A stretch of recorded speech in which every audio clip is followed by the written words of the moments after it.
Hello दोस्तों, welcome back to my channel. मैं थोल्ला भाई पीके में आपका स्वागत है। तो दोस्तों, आज का जो आपका टॉपिक है वो है प्रिज्म के कोड से रिलेटेड सारे प्रश्न मैं आज बताऊंगा। लगभग 7 प्रश्न है, सारे प्रश्न को आपको देखना है। पहला ही प्रश्न है, लिखा है कि यदि किसी प्रिज्म के लिए प्रिज्म कोड तथा न्यूनतम विचलन कोड, मतलब कि प्रिज्म कोड और न्यूनतम विचलन कोड दोनों का मान समान हो। ठीक है, यहाँ पे दोनों का मान ए है, यहाँ पे लिखा है ए है, तो प्रिज्म के पदार्थ का अपवर्तनांक क्या होगा ये आपको बताना है। मतलब आपको प्रिज्म कोण और न्यूनतम विचलन कोण दोनों का मान क्या लिखा है, ए लिखा है।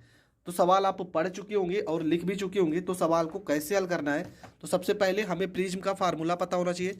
फार्मूला क्या होता है, फार्मूला होता है म्यू बराबर, यहाँ पे हो जाएगा साइन ए प्लस में यहाँ पे डेल एम पूरे के बटे में 2 बराबर हो जाएगा साइन ए बटे में 2। ये होता है फार्मूला। यहाँ पे हर एक वैल्यू, म्यू आपका क्या है, तो म्यू आपका है अपवर्तनांक। ठीक है, म्यू आपका है अपवर्तनांक। ए आपका क्या है, तो ए आपका है प्रिज्म कोण, ए आपका प्रिज्म कोण है। डेल एम क्या है, तो ये आपका है न्यूनतम विचलन कोण, न्यूनतम विचलन कोण। और ये जो फार्मूला है ये कहाँ से आया है, तो ये फार्मूला आया है म्यू बराबर साइन आई बटे साइन आर से। और ये क्या है, तो ये आपका है स्नेल का नियम। ठीक है, स्नेल का नियम। अब यहाँ पर एक चीज़ मैं पहले ही बता दे रहा हूँ, देखो आई की जगह पे क्या लिखा है, ये पूरी वैल्यू ना, मतलब आई बराबर क्या है, आई बराबर ए प्लस डेल एम बाई में 2 है। और आर की जगह पे क्या लिखा है, ए बाई 2, तो यहाँ पर ए बाई 2 है। तो ये आपको पता होना चाहिए। ठीक है, क्योंकि इसका ज़रूरत पड़ेगा पेपर में। आई की जगह पे क्या लिखे हैं, देखो A plus del M by 2, R की जगह क्या लिखा है, ए बाई 2। तो पूरा प्रश्न, पूरा फार्मूला हमने समझ लिया है। अब सवाल को हल करते हैं। तो पहला ही सवाल में क्या लिखा है, प्रश्न में लिखा है कि प्रिज्म कोण और न्यूनतम विचलन कोण, न्यूनतम विचलन कोण।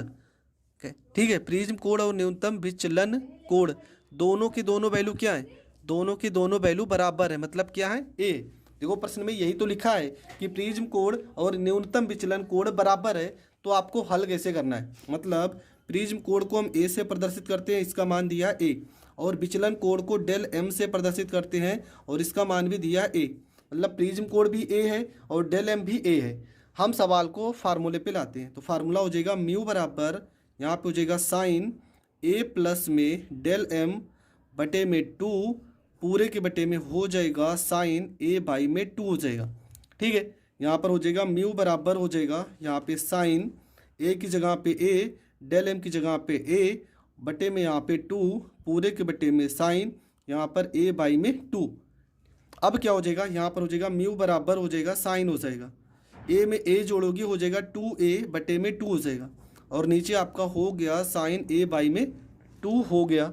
अब क्या करेंगे, देखो ये 2 से ये 2 काट देंगे, म्यू बराबर हो जाएगा साइन ए और बटे में हो गया साइन ए बाई में 2।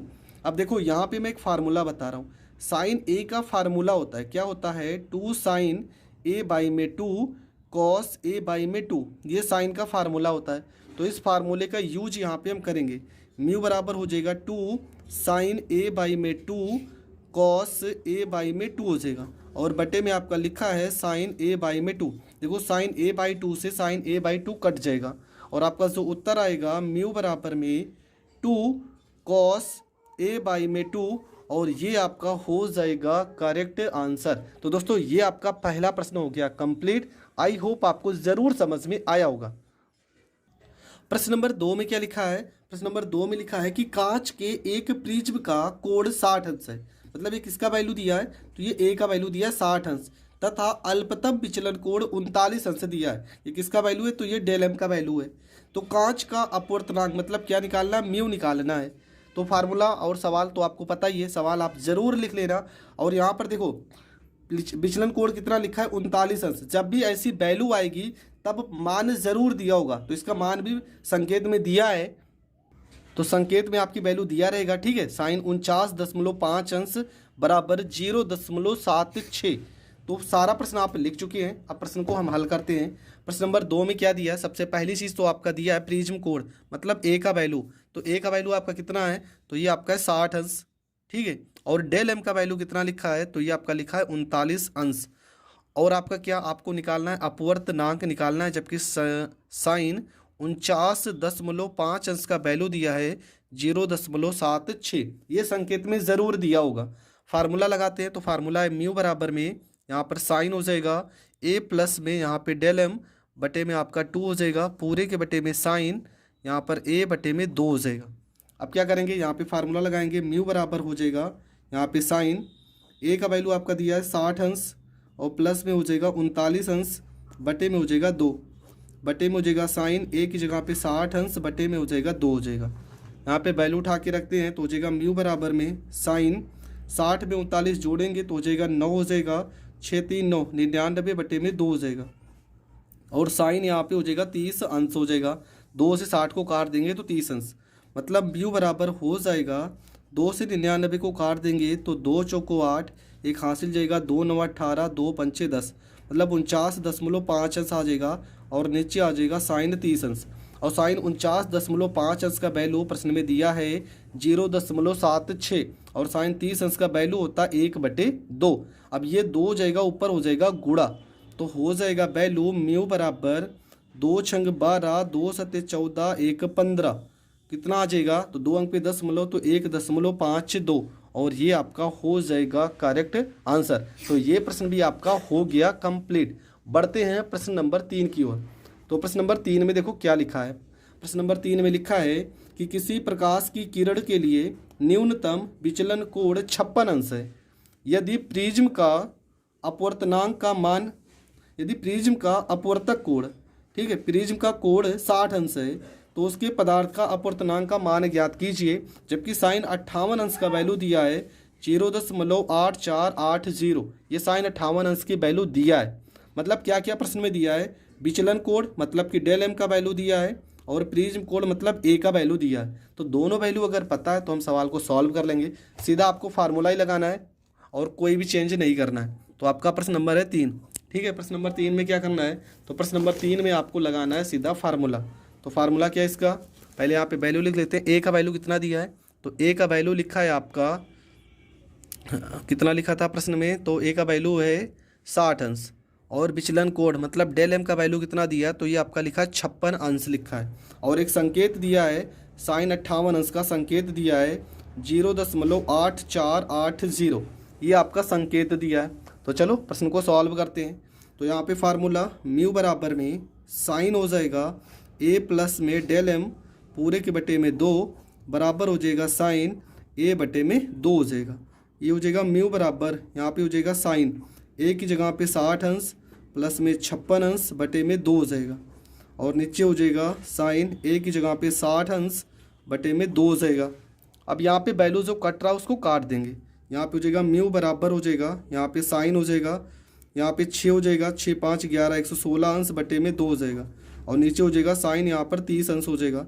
2 से 116 को काटेंगे तो म्यू बराबर कितना हो जाएगा, म्यू बराबर हो जाएगा साइन 58 अंश और बटे में हो जाएगा साइन 30 अंश। मतलब म्यू बराबर देखा जाए साइन 58 अंश का वैल्यू कितना दिया संकेत में, तो देखो ऊपर लिखा है ना 0.8480 और साइन 30 अंश का वैल्यू 1/2। मतलब म्यू बराबर अगर हम गुणा करेंगे 2 को 0 में 0, 2 8 16, 2 चौको 8 1 9, 2 8 16, कितने अंक पे दशमलव 1 2 3 4, तो 4 अंक पे लग जाएगा दशमलव और ये आपका हो जाएगा करेक्ट आंसर। तो दोस्तों ये सवाल भी आपका हो गया कंप्लीट। बढ़ते हैं प्रश्न नंबर 4 की ओर। तो प्रश्न आपका क्या लिखा है कि एक प्रिज्म का अपवर्तन कोण, ठीक है, एक प्रिज्म का अपवर्तन कोण ए है, अपवर्तक कोण क्या दिया ए है, तथा प्रिज्म के पदार्थ का अपवर्तनांक कौशिक a/2 है। न्यूनतम विचलन कोण का मान ज्ञात कीजिए। और ये सवाल बहुत ज़्यादा इंपॉर्टेंट है, ठीक है। अपवर्तक कोण ए दिया है, अपवर्तनांक कौशिक a/2 दिया है, आपको न्यूनतम विचलन कोण निकालना है। तो कैसे सॉल्व करेंगे, तो देखो इसका तरीका क्या है। सबसे पहली चीज़ आपको क्या क्या दिया है, तो अपवर्तक कोण, ये आपका प्रश्न नंबर 4 है। अपवर्तक कोण मतलब ए का वैल्यू कितना लिखा है, तो ए का वैल्यू ए लिखा है। और विचलन कोण मतलब अपवर्तनांक दिया प्रश्न में, म्यू का वैल्यू लिखा है कौशिक a/2, ये म्यू का वैल्यू दिया है। हमें क्या निकालना, हमें डेल एम निकालना है। तो फार्मूला लगाएंगे, म्यू बराबर में यहाँ पे साइन हो जाएगा a प्लस में यहाँ पे डेल एम/2 हो जाएगा पूरे के बटे में साइन ए बाई में 2 हो जाएगा। ठीक है, यहाँ पर क्या हो जाएगा, ये हो जाएगा आपका म्यू की जगह पे क्या लिखेंगे, कॉसेक ए बाई में 2 लिखेंगे। ये हो जाएगा आपका साइन हो जाएगा। ए प्लस में डेल एम की जगह पे यहाँ पे डेल एम लिखेंगे क्योंकि इसका मान निकालना है, बटे में 2 हो जाएगा, बराबर यहाँ पे साइन ए बाई में 2 हो जाएगा। अब आपको पता है कॉसेक का फार्मूला होता है, कॉसेक को हम लिख सकते हैं 1 अपान में साइन, और ए बाई 2 लिखा है तो ए बाई 2 लिखेंगे। यहाँ पे हो जाएगा साइन ए प्लस में डेल एम बटे में 2 पूरे के बटे में साइन ए बाई में 2। साइन ए बाई 2 से साइन ए बाई 2 कट जाएगा, यहाँ पर आ जाएगा 1 बराबर हो जाएगा साइन ए प्लस में डेल एम बटे में हो जाएगा 2, और 1 कितने अंश का मान है, तो ये मान है साइन 90 अंश का, बराबर यहाँ पर हो जाएगा साइन ए प्लस में डेल एम बाई में 2। देखो साइन इधर साइन से साइन कट जाएगा, मतलब आ जाएगा 90 अंश बराबर ए प्लस में डेल एम बाई में 2 आ जाएगा। 2 इधर भाग में इधर जाएगा गुणे में, तो 90 दूना 180 अंश बराबर ए प्लस में डेल एम, हमें निकालना है डेल एम बराबर, तो प्लस में ए है इसको इस साइड भेज देंगे तो ये माइनस में ए हो जाएगा, और ये आपका न्यूनतम विचलन कोण निकल जाएगा, और यही आपका करेक्ट आंसर हो जाएगा। तो ये प्रश्न भी आपको बहुत अच्छे से समझ में आ गया होगा। आपका जो अगला प्रश्न है, ठीक है, प्रश्न में क्या लिखा है कि 60 अंश कोण वाले प्लास्टिक प्रिज्म का पीले प्रकाश के लिए अपवर्तनांक √2 है, अल्पतम विचलन की स्थिति में ज्ञात कीजिए। तो इसमें क्या क्या ज्ञात करना है मैं बता दे रहा हूँ। पहला आपको आपतन कोण ज्ञात करना है, ठीक है, आपतन कोण ज्ञात करना है। दूसरा आपको विचलन कोण ज्ञात करना है, और तीसरा आपको अपवर्तन कोण ज्ञात करना है। ठीक है, तो ये सवाल में आपको 3 वैल्यू ज्ञात करनी है। सवाल फिर से समझ लीजिए, सवाल में क्या लिखा है कि 60 अंश कोण वाले प्लास्टिक प्रिज्म का पीले प्रकाश के लिए अपवर्तनांक √2 है, अल्पतम विचलन की स्थिति में ज्ञात कीजिए आपतन कोण, अपवर्तन कोण और विचलन कोण। ये तीनों वैल्यू हमें ज्ञात करना है। सवाल आप ज़रूर लिख लीजिएगा, ये सवाल बहुत ज़्यादा बड़ा भी है और बहुत ज़्यादा इंपॉर्टेंट भी। देखो क्या क्या है सवाल, 5 नंबर सवाल में आपका क्या वैल्यू दिया है। तो सबसे पहली वैल्यू आपको दिया अपवर्तनांक, तो म्यू बराबर आपका लिखा है √2, और प्रिज्म कोण ए का वैल्यू दिया है 60 अंश। ठीक है, बस 2 वैल्यू लिखी है, तो फार्मूला लगाएंगे म्यू बराबर में यहाँ पे हो जाएगा साइन ए प्लस में यहाँ पे डेल एम बटे में यहाँ पे 2, और इसको हम करेंगे और पूरे के बटे में साइन ए बाई में 2। ठीक है, अब यहाँ पर म्यू की जगह पे क्या लिखेंगे, √2 रखेंगे, यहाँ पे साइन रखेंगे, ए की जगह पे 60 अंश प्लस में डेल एम बटे में 2, पूरे के बटे में साइन ए की जगह पे 60 अंश बटे में यहाँ पे 2 हो जाएगा। 2 से 60 को काटेंगे आ जाएगा 30 अंश, मतलब √2 बराबर हो जाएगा यहाँ पे साइन 60 अंश प्लस में डेल एम बाई में 2, और पूरे के बटे में साइन हो जाएगा 30 अंश हो जाएगा। ठीक है, साइन क्या हो जाएगा 30 अंश, साइन 30 अंश देखो इधर भाग में, तो यहाँ पे कहाँ जाएगा, यहाँ पे जाएगा गुणे में, मतलब √2 गुणे साइन 30 अंश बराबर साइन हो जाएगा ए प्लस में डेल एम बटे में 2 हो जाएगा। यहाँ पर हो गया √2 साइन 30 अंश का वैल्यू 1/2 हो जाएगा, यहाँ पे साइन हो जाएगा ए प्लस में डेल एम हो जाएगा बटे में 2 हो जाएगा, मतलब हो जाएगा √2/2, ऊपर नीचे हम परमेयकरण करते हैं, बराबर हो जाएगा साइन हो जाएगा ए प्लस में डेल एम हो जाएगा पूरे के बटे में 2 हो जाएगा। ठीक है, यहाँ पे √2 को √2 से गुणा करेंगे आ जाएगा 2√2 हो जाएगा, बराबर हो जाएगा यहाँ पे साइन ए प्लस में यहाँ पे डेल एम पूरे के बटे में 2 हो जाएगा। 2 से 2 कट जाएगा, आपका वैल्यू क्या आ जाएगा 1/√2, 1/√2 बराबर यहाँ पे साइन ए प्लस में यहाँ पे डेल एम बटे में हो जाएगा 2, और 1/√2 कितने अंश का मान है, देखो इसको मैं आगे यहाँ से सॉल्व कर दे रहा हूँ। 1/√2 कितने अंश का मान है, तो यहाँ पर आपका मान हो जाएगा, ठीक है, आपका मान हो जाएगा 1/√2 बराबर यहाँ पे क्या लिखा है, साइन लिखा है, और यहाँ पे लिखा है ए प्लस में डेल एम बाई में 2 लिखा है। 1/√2 की जगह पे हम लिख सकते हैं साइन 45 अंश लिख सकते हैं, और बराबर में हो जाएगा साइन हो जाएगा ए प्लस में डेल एम बाई में 2 हो जाएगा। देखो इधर भी साइन है इधर भी साइन है, साइन से साइन कट जाएगा, वैल्यू आ जाएगा 45 अंश ए प्लस में डेल एम बाई में 2। अब देखोगे यहाँ पे 2 है ना, 2 से इधर गुणा करेंगे तो 45 गुणे 2 बराबर हो जाएगा ए प्लस में डेल एम, मतलब 90 अंश। ए का वैल्यू कितना दिया प्रश्न में, तो ये दिया है 60 अंश, प्लस में हो जाएगा डेल एम दिया है। इसके बाद आपको क्या करना है, यहाँ पे 60 को इधर भेजेंगे तो 90 माइनस में 60 अंश बराबर में डेल एम, तो डेल एम बराबर कितना आ जाएगा, 90 में से 60 घटाओगे 30 अंश, और ये आपका हो गया पहला आंसर हो गया। आपका क्या आ गया, न्यूनतम विचलन कोण तो आपका आ गया, न्यूनतम विचलन कोण। ठीक है, अभी आपके पास दो वैल्यू और निकालना है। कौन कौन सी दो वैल्यू, पहला चीज़ आपको आपतन कोण निकालना है, आपतन कोण निकालना है। फार्मूला क्या होगा, आई बराबर में, देखो आई बराबर फार्मूला क्या होगा, ए प्लस में डेल एम बाई में 2। हमने शुरुआत में ही बताया था फार्मूला इसका ज़रूरत पड़ेगा। तो यहाँ पर आई हो जाएगा ए की जगह पे 60 अंश, डेल एम की जगह पे 30 अंश बटे में 2 हो जाएगा, मतलब आपका हो जाएगा 90 अंश बटे में 2, काट दोगे तो आपका हो जाएगा 45 अंश हो जाएगा। मतलब आई बराबर आपका हो गया 45 अंश, और ये आपका हो जाएगा करेक्ट आंसर। एक बात मैं और बता दे रहा हूँ, आपतन कोण जो होता है वो निर्गत कोण के बराबर होता है। अगर प्रश्न में आपसे निर्गत कोण पूछेगा तो निर्गत कोण का मान भी 45 अंश हो जाएगा, तो ये भी आपको पता होना चाहिए। इसके बाद क्या पूछा है, तो इसके बाद आपका पूछा है आपतन कोण हो गया, निर्गत कोण हो गया, हाँ अपवर्तन कोण पूछा है, अपवर्तन कोण आपसे पूछा गया है। तो अपवर्तन कोण क्या होता है, आर होता है, आर बराबर क्या हो जाएगा, ए बाई में 2 हो जाएगा, आर बराबर क्या होगा, ए बाई में 2।